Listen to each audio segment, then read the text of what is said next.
నాకు ఎక్కువ కన్ఫ్యూజన్ వద్దు. నేను ఎక్కువ రీసెర్చ్ చేయను. అట్లాంటి ఒక ప్లేస్ చెప్పండి. ఏదైతే నెక్స్ట్ 3 ఇయర్స్‌లో బూమ్ అయితదో అక్కడ పోయి నేను ఇన్వెస్ట్ చేస్తా అంటుర్రు. అట్లాంటి ప్లేస్ ఏంటంటే హైదరాబాద్‌ని గనుక మనం ఒక 5 రోడ్స్ ఆర్ 6 రోడ్స్ అనుకున్నాం అనుకోండి. బాంబే హైవే సాచురేట్ అయిపోయిందండి. అంటే కొంచెం సాచురేషన్ అంటే పెరుగుతుంది, బట్ డబ్బులు ఎక్కువ ఉండాలి.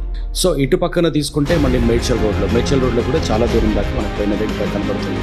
సో అక్కడ నుండి కనుక మళ్ళీ పక్కకు వస్తే మనకు విజయవాడ హైవే నుండి శ్రీశైలం రోడ్ వరకు ఉన్నది కాదు, ఇటు బెంగళూరు హైవే. సో ఇప్పుడు ఉన్నది ఏంటంటే అక్కడ నుండి ఒక పార్ట్ ఆఫ్ ఇట్ నుండి విజయవాడ హైవే మీద మట్టుకు ఫ్యూచర్ అంతా అక్కడ ఎలా అయింది.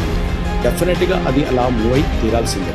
అండ్ అమరావతి డెవలప్ చేసిన తర్వాత అమరావతికి ఈ క్యాపిటల్కి ఉన్నటువంటి ఏకైక కనెక్షన్ విజయవాడ హైవేనే కాబట్టి అది డెఫినెట్గా అది గ్రోత్, అది కూడా ఇప్పుడు 6 to 8 feet 8 lane రోడ్ అవుతుంది. దీన్ని ఆనుకొని రైల్వే ట్రాక్ను, గ్రీన్ఫీల్డ్ రైల్వే ట్రాక్ని కూడా డెవలప్ చేయాలని చూస్తున్నారు కాబట్టి this is going to be the best place for, అంటే ఇప్పటికీ చాలా చీప్లో దొరుకుతాయి మీకు అది.